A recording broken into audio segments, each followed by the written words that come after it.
a cadeira, o programa aqui na UERJ, na área de economia, prevê essa apresentação? Não. Não prevê. Só existe uma cadeira eletiva que é dada no nome Tópicos de Teoria Econômica, onde eu dou as aulas. Sábado, 7h30 da manhã. Eletivo, né?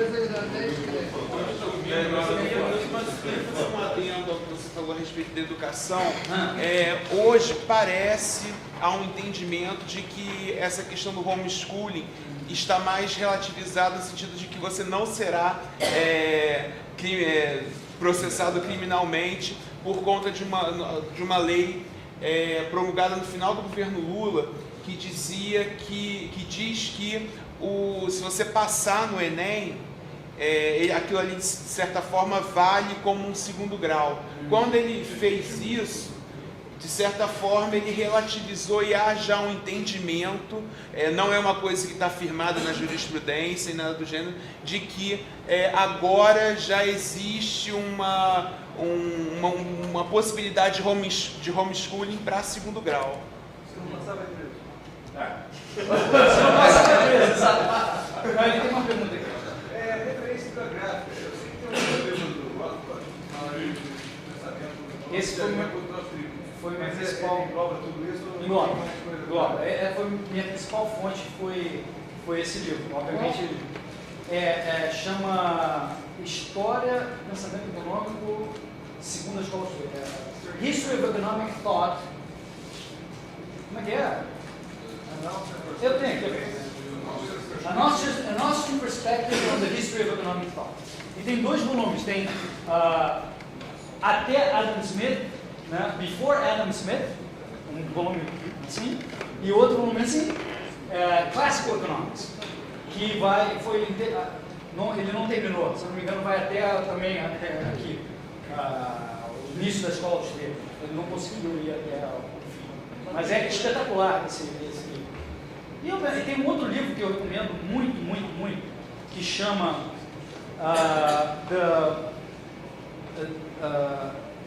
The History and Method of the Social Sciences, do Scott Gordon.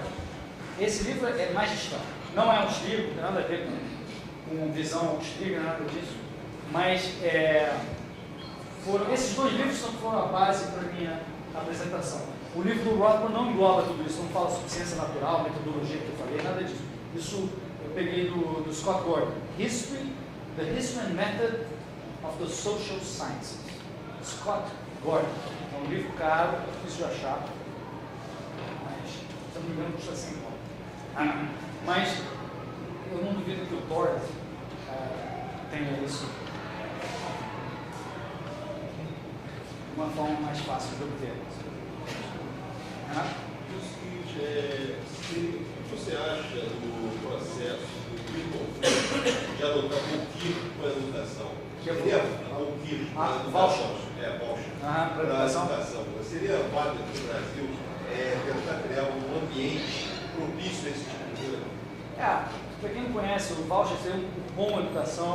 A ideia proposta pelo Friedman seria de que ao invés de haver educação estritamente pública, fornecida pelo governo, não só fornecida e gerenciada pelo governo, você teria a educação fornecida pelo governo, mas não gerenciada pelo governo. Você receberia um cupom, cada pai de aluno receberia um cupom, um valor X mensal, que daria direito a você escolher a escola do seu interesse, né, que passaria a ser gerida, vamos dizer, com regras mais do mercado privado, e isso então, na opinião do Friedman, levaria levaria ao livre mercado. Né? Não é o mesmo que o livre mercado. Né? Em primeiro lugar, o governo, sendo o cara que está pagando tudo isso, vai ter uma enorme influência sobre o currículo dessas escolas. Né? Eu acho que é um avanço, não há dúvida de que é um avanço. Né? Ele identificou o principal problema. Se a escola do bairro, que é onde você é obrigado o cara a colocar o seu filho, está lá, não tem competição, e o cara tem que escolher entre um ou outro, que todo mundo, ninguém tem o incentivo de trabalhar melhor, você vai ter uma educação péssima. Eu costumo dizer o seguinte, que o governo tem uma lógica que é inversa ao mercado privado. No mercado privado, quanto melhor o trabalho que você faz, ou o serviço que você faz, mais dinheiro você recebe. O governo é o inverso. Quanto pior, mais você recebe. Você diz o seguinte, porra, a educação está uma merda, precisa de mais verba. Então, quanto pior ficar, né, se uma escola passa a trabalhar muito bem, os governantes vão falar, aquele lá não precisa receber. Né? Então, aquele não recebe nada. O que recebe é o incompetente. Então, a lógica governamental é péssima, economicamente falando.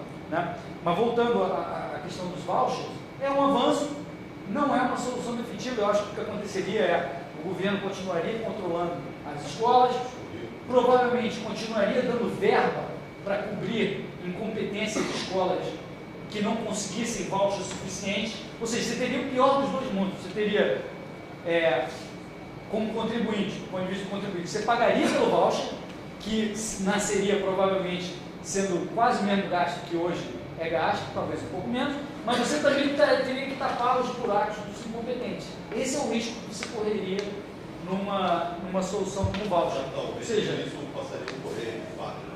Eu acho que a chance disso ocorrer é grande e você não está tirando o Estado da educação.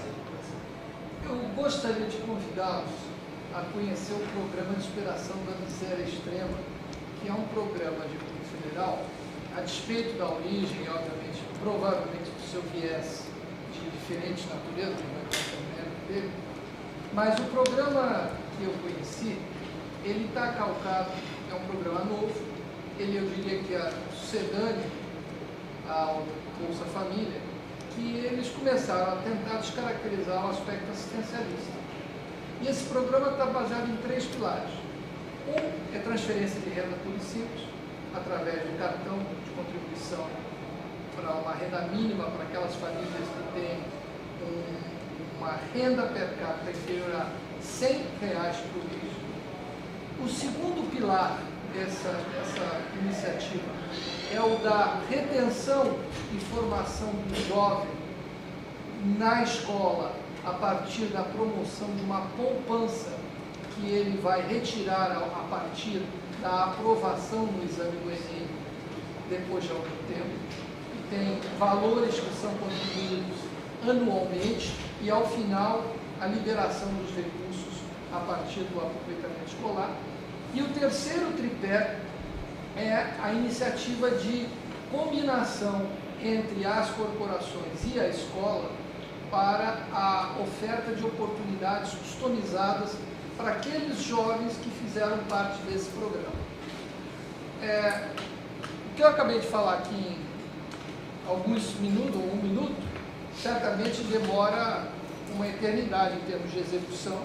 Não é uma coisa simples, porque ele envolve diferentes agentes públicos, mas ele pode ser encarado, aliás, isso aqui talvez seja uma pergunta, como um embrião de iniciativas dessa que o meu colega aí da frente colocou. Não como um voucher, mas como um programa articulado onde você tenta buscar a formação intelectual e educacional da nação, pelo menos da nação, que aí temos aí uma somatória de equívocos, mas pelo menos parece que tem uma luz no horizonte nessa área. Os pontos que eu faria, vamos dizer, analisando sobre a ciência econômica desse negócio é o seguinte. Primeira coisa, a gente nunca pode esquecer o que o Bastiat sempre falava, que era o que se vê e o que não se vê. Né? Então, o que se vê é que você pressupõe que você está com esse dinheiro já, e esse dinheiro vai gerar um benefício. Isso é o que se vê. Legal pra caramba. Estamos vendo, o programa está lá. O que não se vê, que é mais difícil você faturar na sua cabeça, é de onde veio esse recurso. De quem foi tirado esse recurso e o que essa pessoa faria com ele. Isso é mais difícil de ver. Possivelmente foi retirado de um cara que precisava também. Então é outra coisa que nós temos que ver. No Brasil, isso a gente sabe que veio de um cara que precisava também, porque a maior parte dos impostos no Brasil está toda no consumo, ou no uso. Então, e é mais pesado justamente nas pessoas mais pobres. Né? Você não conseguiria manter a máquina governamental só taxando o VIP, claro, pega a base inteira. Então, o que não se fez, e que isso também tem que ser levado em conta, porque senão você está considerando o erro que eu falei ontem. Dinheiro nasceu em Brasília. Não nasceu em Brasília, tem que pensar no que estava antes. A outra coisa é, quais são os incentivos que esse cara que está gerindo tem? Né? Eu acho que volta a minha explicação da pergunta anterior. A lógica do cara que gerencia esse não é a lógica de uma ONG fazendo isso. A lógica de uma ONG, eu não estou falando ONG, essas porcarias que a gente vê, né? Mas imagina uma ONG de altíssimo nível, eu conheço algumas poucas, né? Por exemplo, a Turca, que cuida de crianças com câncer. Né?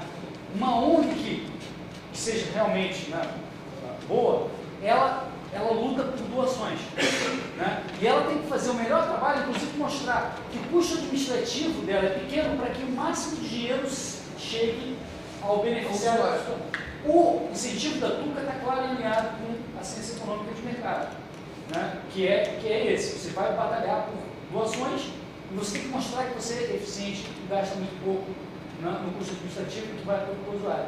A lógica desse cara que vai receber esse programa, não importa, chova ou faça sol, não tem esse incentivo para diminuir o custo administrativo, porque ele vai receber essa grana.